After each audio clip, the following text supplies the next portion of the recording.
I guess I'd be a hero, with sword and armor clashing, looking semi-dashing, a shield within my grip. Or else I'd be a Viking, and live a life of daring, while smelling like a herring upon a Viking ship. I'd sail away, I'd see the world, I'd reach the farthest reaches, I'd face the wind, I'd taste the salted sea, and maybe storm some beaches. That's who I'd be. That's who I'd be. Or else I'd be a poet and write a different story, one that tells of glory and wipes away the lies. And to the skies I'd throw it, the stars would do the telling, the moon would help with spelling, and night would dog the eyes. I'd write a verse to recite a joke with wit and perfect timing. I'd share my heart, confess the things I earn, and do it all writing. But we all learn. An ogre always hides, an ogre's fate is gone. An ogre always stays in the dark and all alone.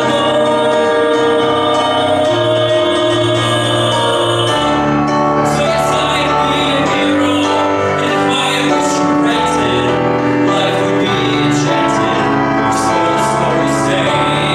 Of course I'd be a hero, and I would scale a tower to save a hothouse flower and carry her away. But standing guard would be a beast, I'd somehow overwhelm it. I'd get the girl, I'd take a breath, and I'd remove my helmet. We'd stand and stare and speak of love, we'd see the stars ascending, we'd share a kiss and find my destiny. I'd have a hero's ending, a perfect happy ending. That's how it would be, a big, bright, beautiful world. But that's not always how it turns out, is it? Life is interesting for every one of us across the board, but the life of an actor, it has its own inherent quirks. For example, I never thought that I would have to find a stage name for myself. I happened to find out. There it is. I happened to find out that there is another actor who shares my birth name, Christian Owen. He's I don't know if I can say successful, he's a porn star.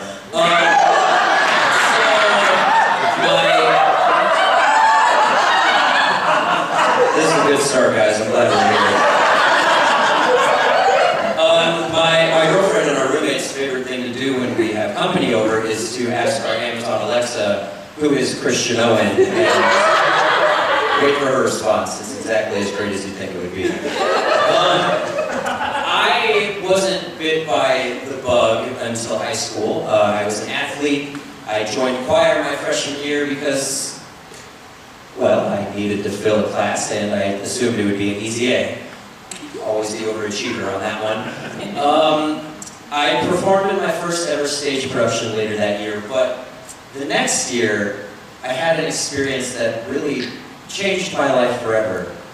In February of 2010, Shawnee Mission West High School put on a production of Les Miserables. This is the song that I auditioned with, and this is the song that just hit me like a freight train right in the feels, as the kids are saying these days, and just changed my life. God, God,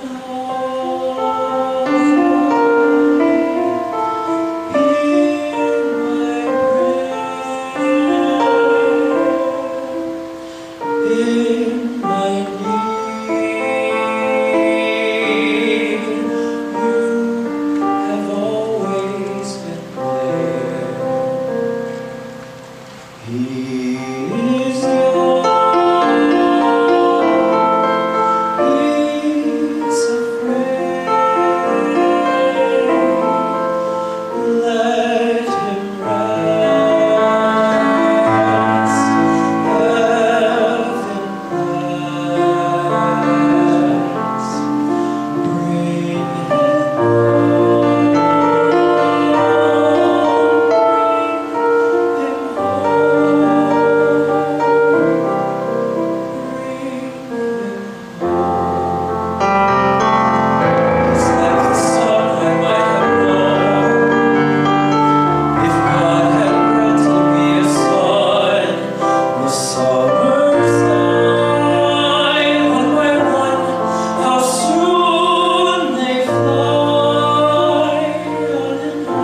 told myself I wouldn't do this, but holy crap, I'm up here and I'm doing this and this is crazy and I'm freaking out. And sorry, alright, now I'm done. Moving on. So at the time, I hadn't been studying voice for long at all. My voice was very unrefined and it was still changing and not fully understanding my type as a baritone and wanting to play that role of Jean Valjean so damn badly. I took that song into my live audition in spite of all the work my voice teacher and I had been doing on a different cut for the week's lead. I don't recommend any of you do this. This is a terrible choice. So I picked this song last second because I wanted to do it, and you know, it happened. So here is a more accurate representation of what that live audition would have been like.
No 14-year-old should ever sing that song. Amen. Well, apparently no 16-year-old should have either. So.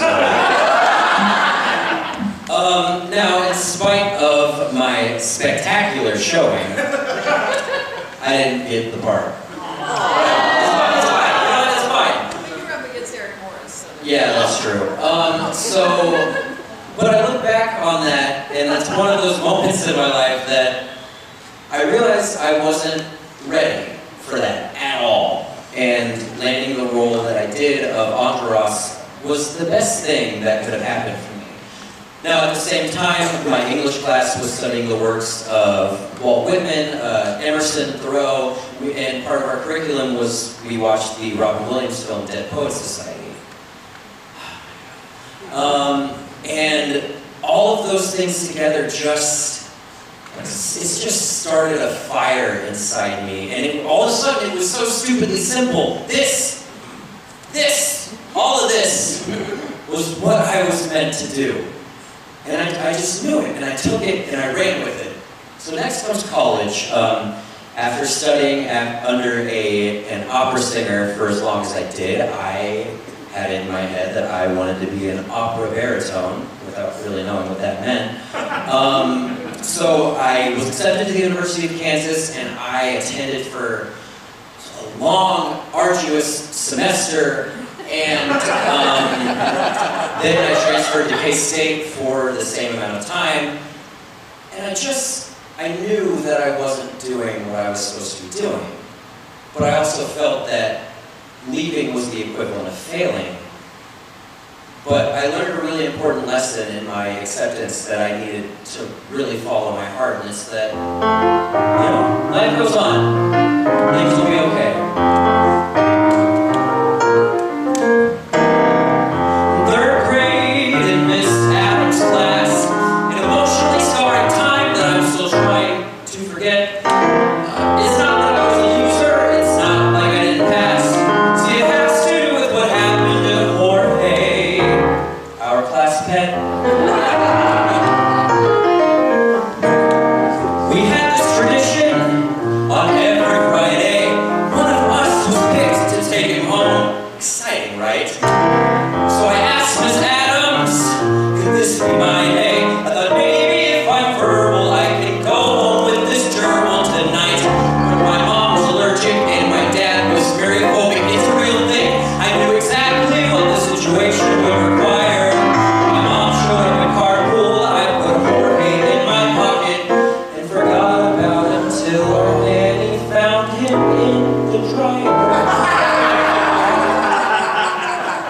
Whoops. I could take the whole next week, too afraid to tell all my friends that poor Jorge was dead.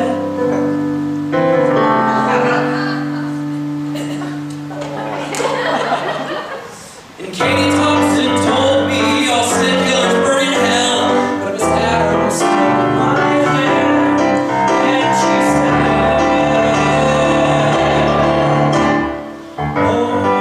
oh, life goes on, things will be okay. Oh, Jorge's gone, tomorrow is a brand new day. Everyone makes a couple mistakes somewhere along the way.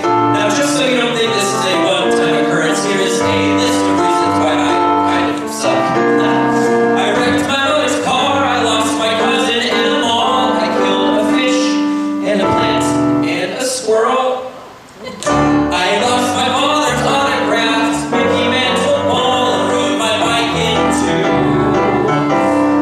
9-year-old girl, but she was okay, and I just keep telling myself, oh, life goes on, things will be okay. Though the car, the ball, the plant, the fish, and squirrel are gone, tomorrow's a brand new day. Everyone makes a couple mistakes somewhere along the way. And just like that, I left school and I set out to make my mark. I didn't know what that was or what any of it was, but you know what? I was doing it and I was terrified. I wanted nothing more than to call K-State back and be like, just kidding. I'll take my scholarship back and I'll see you guys tomorrow, thanks. But in the midst of this pre-quarter life crisis, whatever you want to call it, I knew I needed to put myself out there and I needed to do something. I needed to audition for a show. So I saw a casting breakdown for this little theater. I mean, you guys might have heard of it. This is the Barn Players. Yeah, there it is. And I found the title wildly misleading because I was really looking forward to seeing how they were going to put on a show in a barn. But you know what, that's fine. So I found a casting breakdown for a production of this show they were doing called Blood Brothers. I didn't know anything about it, I did my research, came in on a whim, and I landed a role in the show. And then that opportunity led to an opportunity in their production of Curtains, which is where I met this guy, Kevin. Yeah. Which is honestly probably the whole reason that I'm up here doing this right now. Then that opportunity led to another opportunity, which led to another, and I look back and I had almost an entire year of work, which is crazy. And I'm so thankful that I found this place, and it's really cool that I get to do this kind of thing I've never done before back at the place that I really feel like I got my start.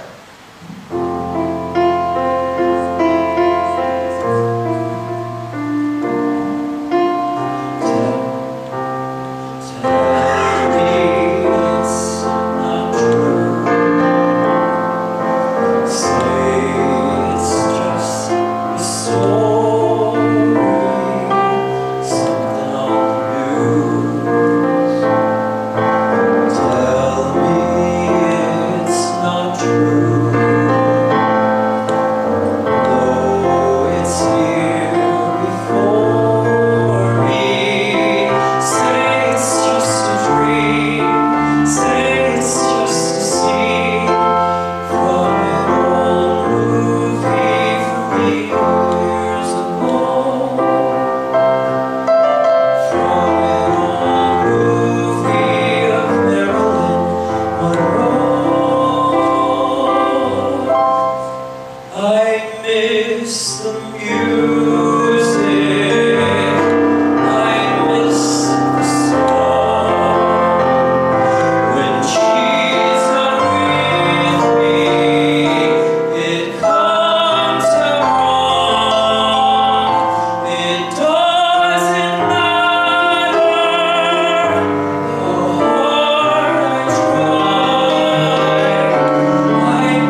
the performance was so forgettable, I forgot.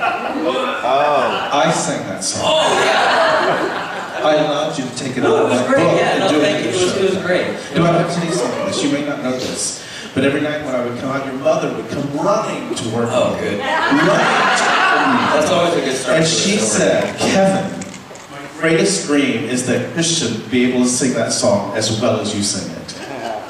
So maybe someday you will. I think I deserve that. Now, I know it's been a while since I've performed here, but in case any of you forgot.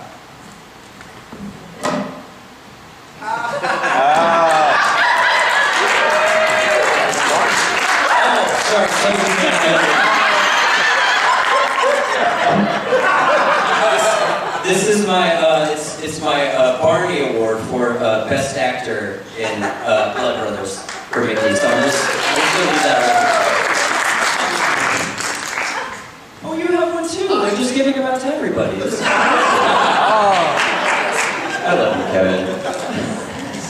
Oh God, where are we? What's happening? Okay, now I know where we're at. So it's at this point it is early 2013. After all of these strings of castings, I'm riding high, I'm feeling good. So I set out to audition for the Theater in the Parks production of Children of Eden. I was dying for the role of Cain. I felt so confident that, you know, I could probably get it. It came down between myself and another actor, and I didn't get it. Instead, I got cast as Abel, and for anyone familiar with the Bible, you know how that brotherhood turned out.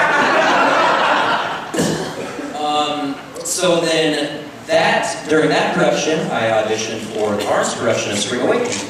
I really was dying for the role of Melchior. I thought I could do it. It came down between another actor and myself, and I didn't get it. Instead, I got cast in the role of Georg, and for anyone who's familiar with the show, that means that I would get to look forward to masturbating on stage every night. So, glad my mom's here. Hey. Okay, good. So, as much as I wanted those two roles, it's another point that I look back on now, and again I realize I wasn't ready. The directors knew that. They ended up putting me exactly where I needed to be in these shows, like for the show themselves and for myself. But, if anyone is looking to cast any productions of either of those shows anytime soon,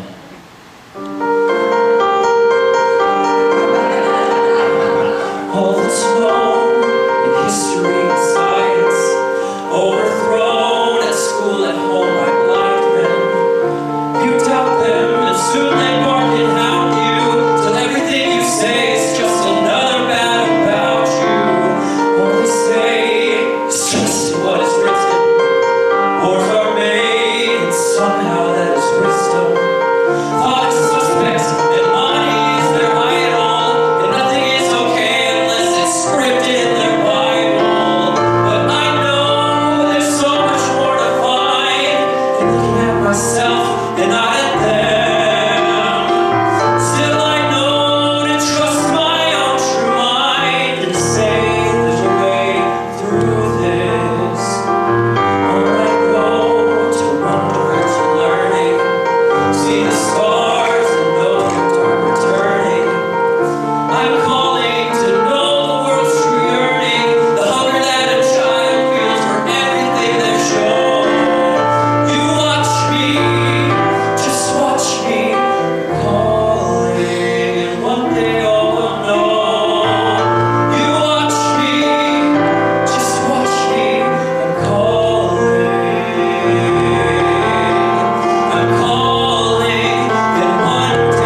You know, if you'd sung it like that when you auditioned, I might have cast you in that part. Really? I don't remember my voice cracking that bad.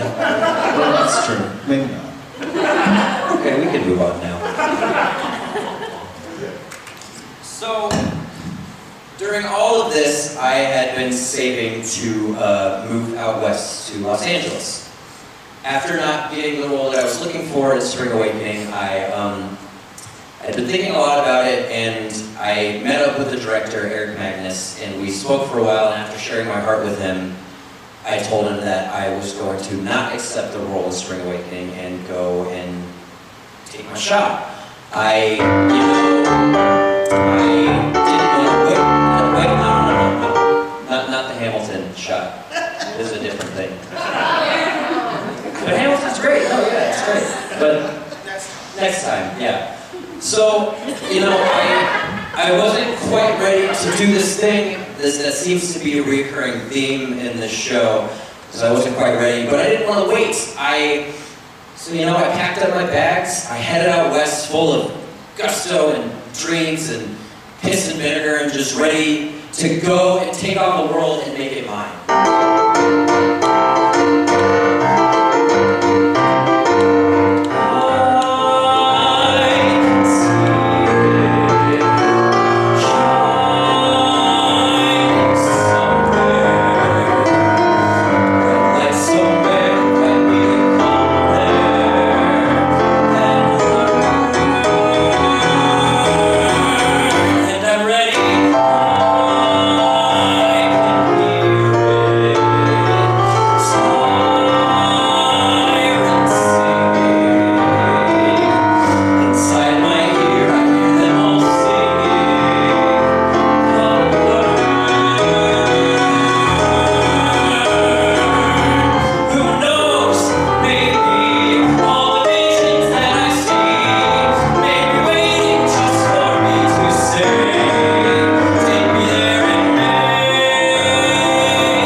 And oh, did I learn.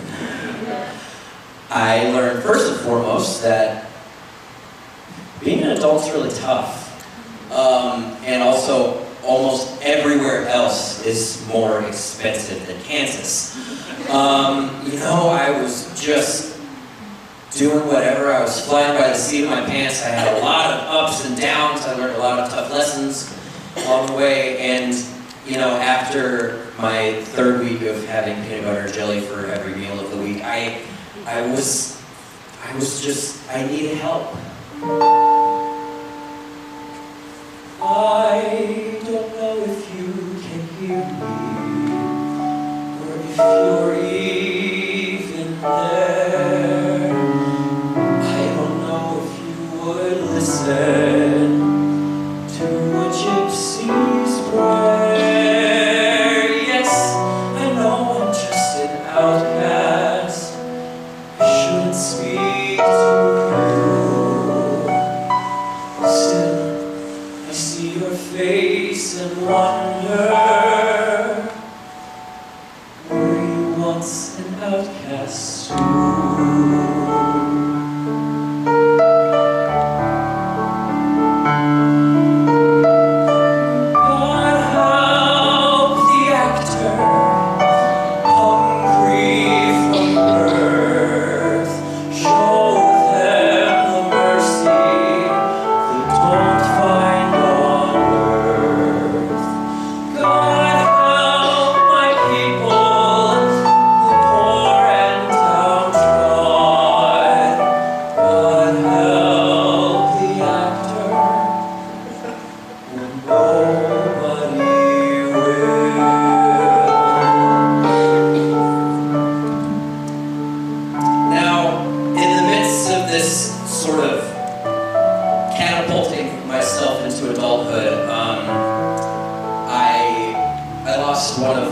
friends and someone who I consider a little brother to me, Houston St. John. Some of you may have had the pleasure of knowing him.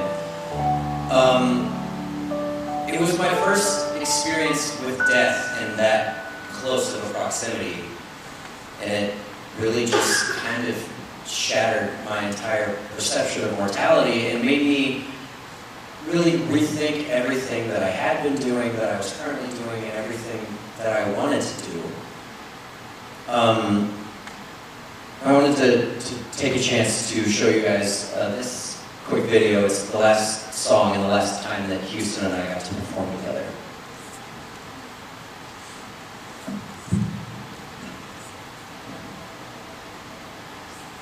Strangely quiet, but now the storm simply rests to strike again. Standing, waiting, I think of her. I think of strange leaves the room, yet remains. She lingers on. Something stirs me to think of her. I think of her. Death, she casts her spell. All night we hear her sighs.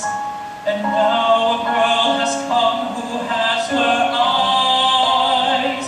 She has her eyes. The girl has Lily's hazel eyes. Those eyes that saw him happy long ago.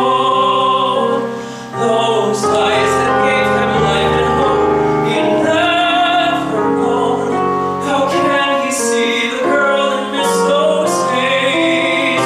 She has eyes. The girl has Lily's hazel eyes. Those eyes that closed and left me all alone. Those eyes I fear will never, never let me go. How can I see this girl who has her hazel eyes? In Lily's eyes, a castle, this house seemed to be, and I, the greatest night became. My lady fair was she. She has her eyes, she has my Lily's hazel eyes. Those eyes that loved my brother, never me. Those eyes that never saw me, never knew I longed to hold her close, to live and last in Lily's eyes. Expected me, a lover, had longed for the day she'd turn and see me standing there, but God had let her stay. She has my Lily's hazel eyes. Those eyes that saw me lost and lonely. How can I not forget that once I had to be in love, alive and whole in Lily's eyes, in Lily's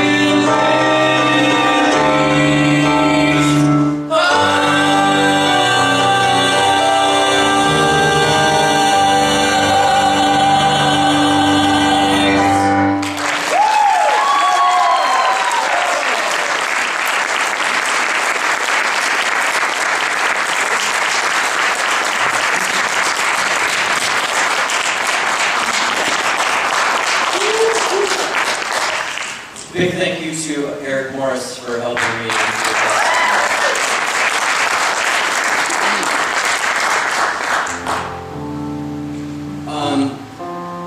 We lost Houston in November of 2013.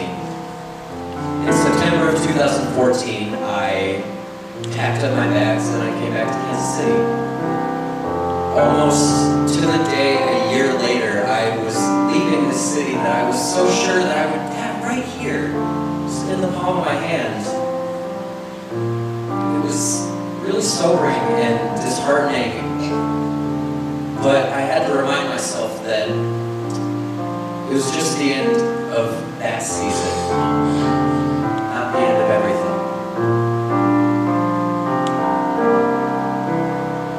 Try to remember the kind of September when life was slow and oh so mellow.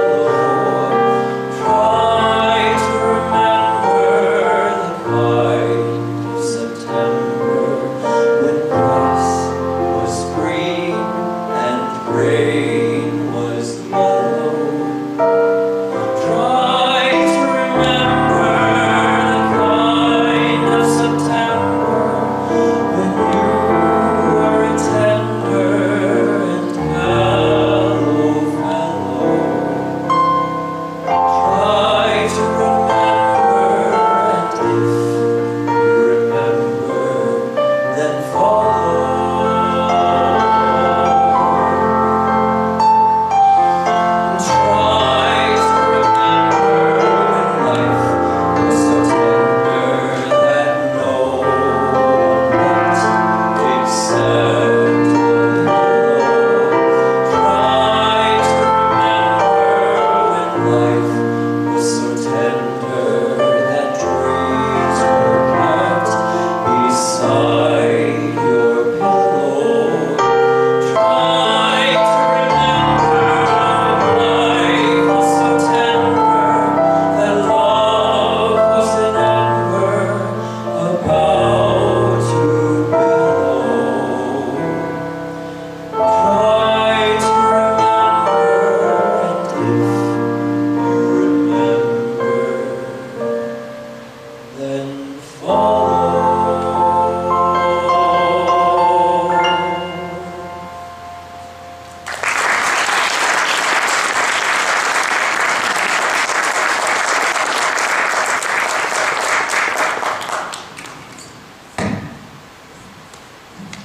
So I come back to Kansas City, and honestly, I have a lot of opportunities that I never thought I'd have. First, to perform at one of my favorite theaters here in town, the Chestnut Fine Arts Center in Olathe. Then I got the chance to understudy the roles of Sparky and Smudge in the New Theater Restaurant's production of Forever Plaid. And then what I thought would be 2 gigs turned into 4 gigs, back to back to back to back. Yes, back to back to back to back. Then I went to New York. I had a short stint there until my bank account suddenly decided to run out of money. I don't know what that's about, but it happened. And then I came back to Kansas City for another run at the New Theater Restaurant in their production of Chicago.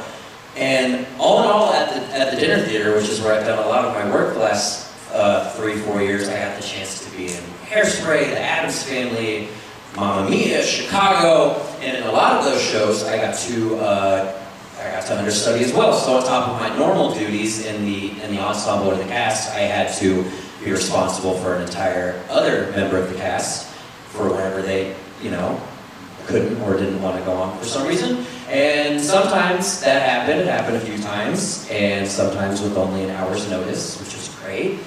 And it's all in all, I got to perform at the Dinner Theater, at the New Theater Restaurant as an understudy 12 times, I believe, across different shows. So unless you are my mom or my dad, I'm assuming that you didn't see any of those times. And that's fine, that's fine. I want to show you a little bit of what I did every other show, a little bit into the life of an ensemble actor in a big musical, 8 shows a week. So starting with Chicago.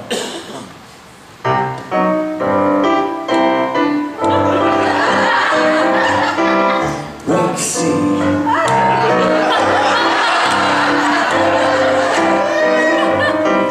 Roxy.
That last one sounded a little weird. It's because that was only the bass part. There's usually 4 other with me, and basses never get the melodies, so it's what I have for you.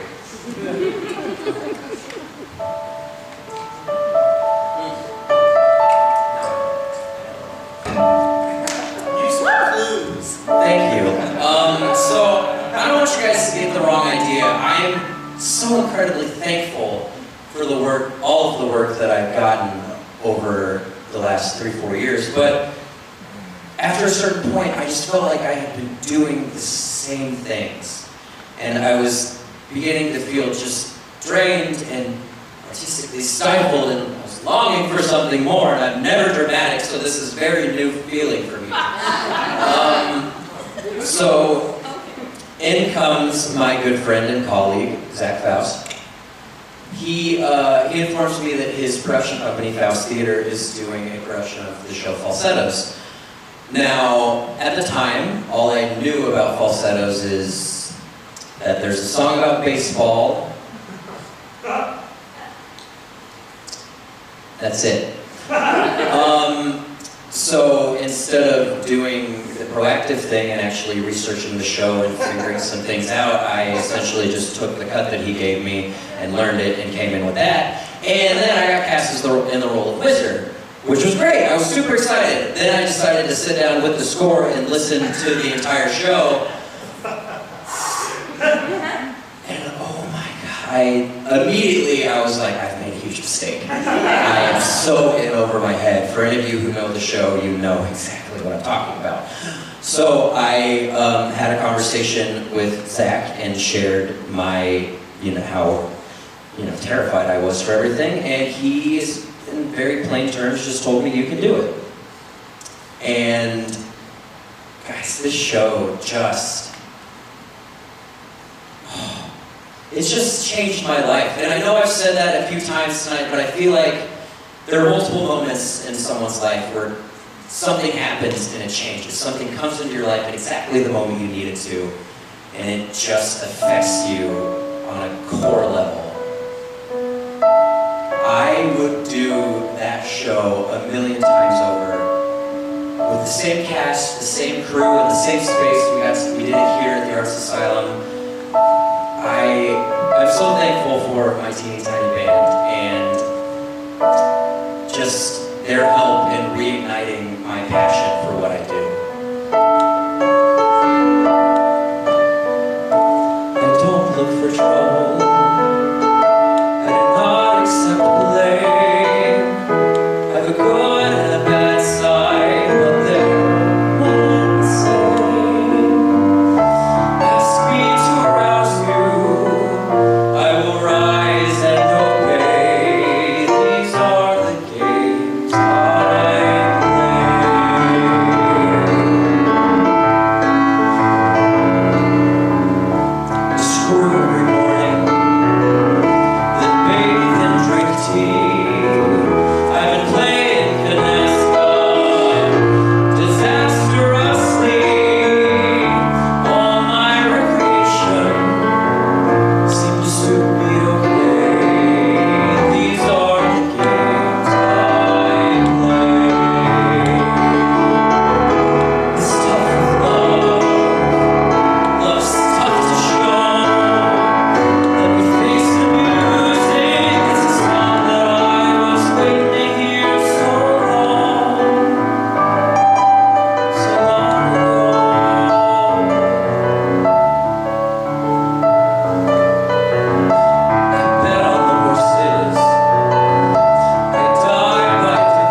point, I guess, in my timeline where this show started, up until even me in my life being on this stage in front of you right now, I've been battling a multitude of mental health issues. I know there are a lot of us that deal with that. Mental health's really hard. Like how do you diagnose or fight something that you can't see, and half the time you can't even explain what it is you're feeling. You just know that something's wrong. At the time that I was rehearsing falsettos, I had all of these mental health issues come to a really scary tipping point. And I, for lack of a better term, I kind of completely collapsed. I was so scared, I didn't know what to do with myself in the moment. I didn't know how to handle myself moving forward. And mostly I was just so afraid that I would never be able to put my demons to rest.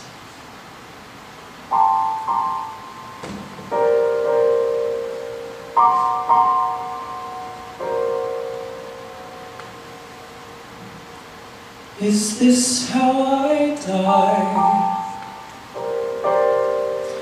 Ridiculed and laughed at, wearing clown shoes. Is this how I die? Furious and reckless, sick with booze. How did I live? I taste every wasted minute, every time I turn.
And then, you know, all of a sudden, you do wake up.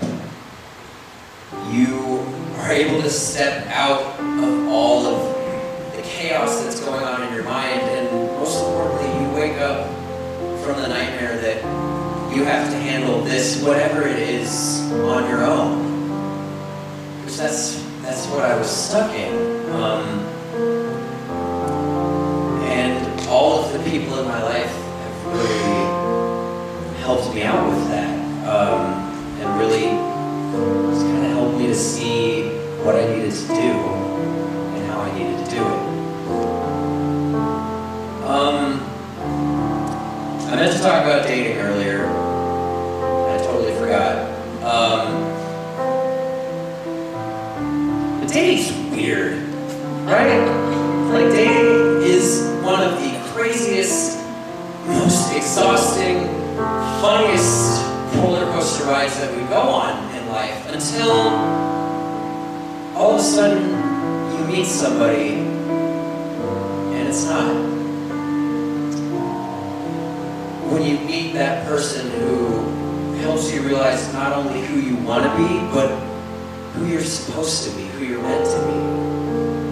And then past that instantaneous connection, you begin to slowly fall for that person continuously over time, as they reveal themselves to you layer by layer, and you do the same for them. There she is. Now, Sarah, in the little over a year that we've been together, we've had a lot of crazy ups and downs and highs and lows, and I've done a lot of dumb stuff. Yeah, I have.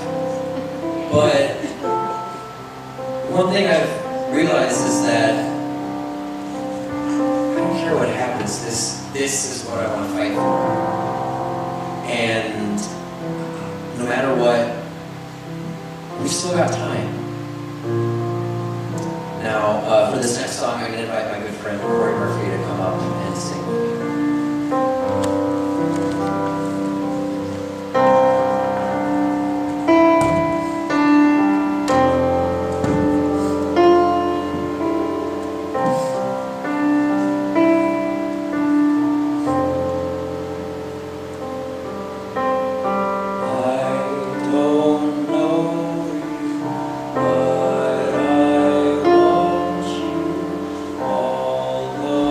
More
Now, all of the people that I've met in my life up to this point have had some kind of effect on the person that I turned out to be today, or that I'm still turning out to be. And I can't thank you guys enough, each and every one of you. And really, all I can think to say is just how grateful I am.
for coming out. This is the first in a series of cabarets that the Barn Players is doing. They've got 3 more after this? How many? You want to come and talk about it? That's my cue. Yes. Okay. 3 more. We're doing between the musicals. So it's the Monday night between the 2 weekends of the musicals. So Christian, thank you so much for opening our season for us.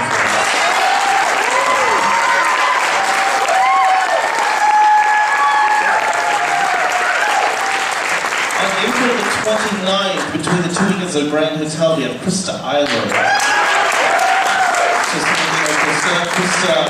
Krista did her original musical here at the Arts Asylum and Barn Players this summer and fall. She was the front show, and then we did the full version in the fall of Overture. And you're going to get to hear about what it's like to be a soprano searching for the high A. So we're at the other end of the spectrum when Krista's with us. Then on August 26th, I think Jessica's here. Jessica,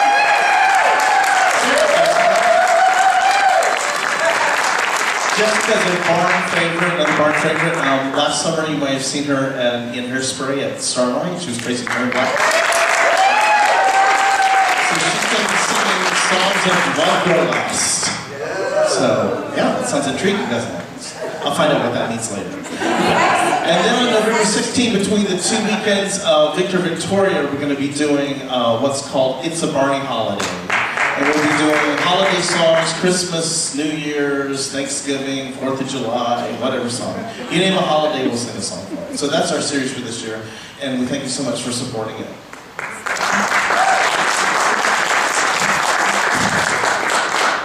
So yes, a big thank you to the barn players for doing this really cool series of events, and for having me here tonight to stand up in front of you guys and try and do this thing.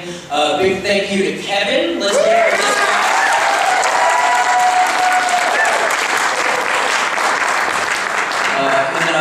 It almost felt like Groundhog Day for the last few weeks, just me coming to rehearse at the same time, all the same stuff every day. So big thank you to him. Another big round of applause for Eric Morris and for Corey. Thank you so much for all the other things. Those were the two most important songs for this entire set, and I couldn't have done it without your help, so thank you. And lastly, thank you to you guys for coming out to see me do this,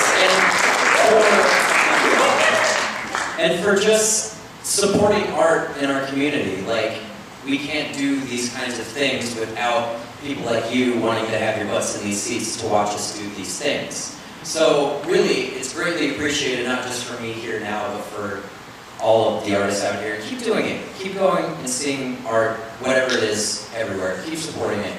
So wow, we've been on a little bit of a ride tonight, haven't we? It's been a lot of ups and downs, a lot of, me learning from really dumb mistakes, but through said dumb mistakes, like I just said, I've learned a lot of things, and that's what's important. And if there's one thing that, if anything, that you guys should leave here with tonight, it's this. And I know it's gonna sound weird, but just hear me out for a second. I got like 2 more minutes, so just hear me out. What if I told you that you could change the world with just one thought? What if I told you that even you, could be a king? Anything that you desire, anything on a plate, all within your power to create.